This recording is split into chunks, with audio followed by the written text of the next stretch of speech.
Pada zaman Nabi Musa, ada peristiwa tentang sapi betina dalam surah Al-Baqarah yang Allah abadikan menjadi nama dari surat terpanjang di dalam Al-Quran, yaitu surat Al-Baqarah yang memiliki arti sapi betina. Di kalangan Bani Israel ada seorang laki-laki kaya raya yang tidak memiliki anak. Satu-satunya ahli waris yang dimiliki adalah anak dari saudaranya. Sayangnya, ia justru membunuh pamannya, mungkin karena tidak sabar ingin mendapatkan warisan. Pada malam harinya, ia meletakkan jasad sang paman di depan rumah seorang dari kaum Bani Israel. Hal ini menyebabkan sang pemilik rumah dituduh sebagai pembunuh. Keesokan harinya, terjadilah pertengkaran dan perdebatan. Sampai akhirnya, salah seorang dari mereka mengusulkan untuk mendatangi Nabi Musa dan bertanya padanya siapakah yang membunuh laki-laki tersebut. Mereka bertanya, "Wahai Musa, engkau Nabi Allah, maka tanyakanlah kepada Allah siapa yang membunuh lelaki itu." Nabi Musa pun memohon kepada Allah, yang kemudian dijawab oleh Allah dalam surat Al-Baqarah ayat ke-67, yang artinya, "Dan, ingatlah, ketika Musa berkata kepada kaumnya, sesungguhnya Allah menyuruh kamu menyembelih seekor sapi betina." Mereka berkata, "Apakah kamu hendak menjadikan kami buah ejekan?" Musa menjawab, "Aku berlindung kepada Allah agar tidak menjadi salah seorang dari orang-orang yang jahil." Mendengar perintah tersebut, Bani Israel justru memberikan reaksi yang negatif, dan menuduh Nabi Musa hanya mengolok-olok mereka saja. Sekalipun sudah banyak peristiwa hebat yang mereka alami bersama Nabi Musa, mereka tetap meragukannya. Apa hubungannya mencari pembunuh dengan menyembelih sapi betina? Begitu pikir mereka. Namun, mereka malah bertanya lagi tentang sifat sapi yang akan disembelih itu. Allah berfirman dalam surat Al-Baqarah ayat 68 yang artinya, mereka menjawab, "Mohonkanlah kepada Tuhanmu untuk kami, agar Dia menerangkan kepada kami, sapi betina apakah itu?" Musa menjawab, "Sesungguhnya Allah berfirman bahwa sapi betina itu adalah sapi betina yang tidak tua dan tidak muda, pertengahan antara itu. Maka kerjakanlah apa yang diperintahkan kepadamu."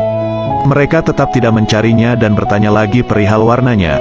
Allah berfirman dalam surat Al-Baqarah ayat 69, yang artinya, mereka berkata, "Mohonkanlah kepada Tuhanmu untuk kami agar Dia menerangkan kepada kami apa warnanya." Musa menjawab, "Sesungguhnya Allah berfirman bahwa sapi betina itu adalah sapi betina yang kuning tua warnanya, lagi menyenangkan orang-orang yang memandangnya."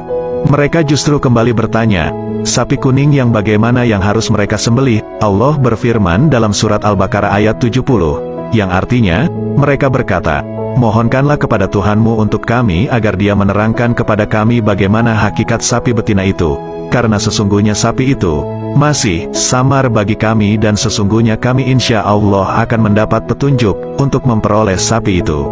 Namun, mereka tidak menjalankan perintah.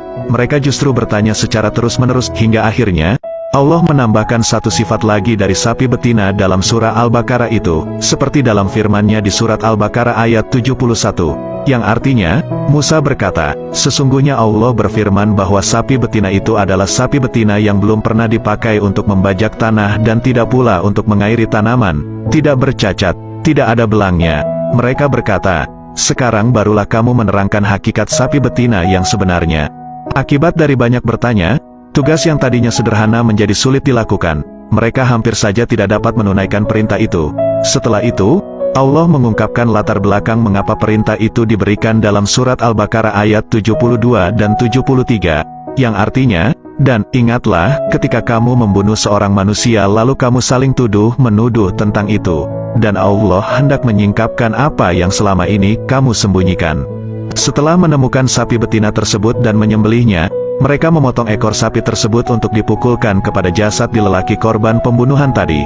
Lelaki itu tiba-tiba bangun dan mengatakan bahwa yang membunuhnya adalah keponakannya sendiri, lalu kembali meninggal. Dengan ini, Allah memperlihatkan kekuasaannya dalam menghidupkan orang mati dan menjadi salah satu bukti bahwa Allah akan menghidupkan kembali umat manusia di akhirat nanti.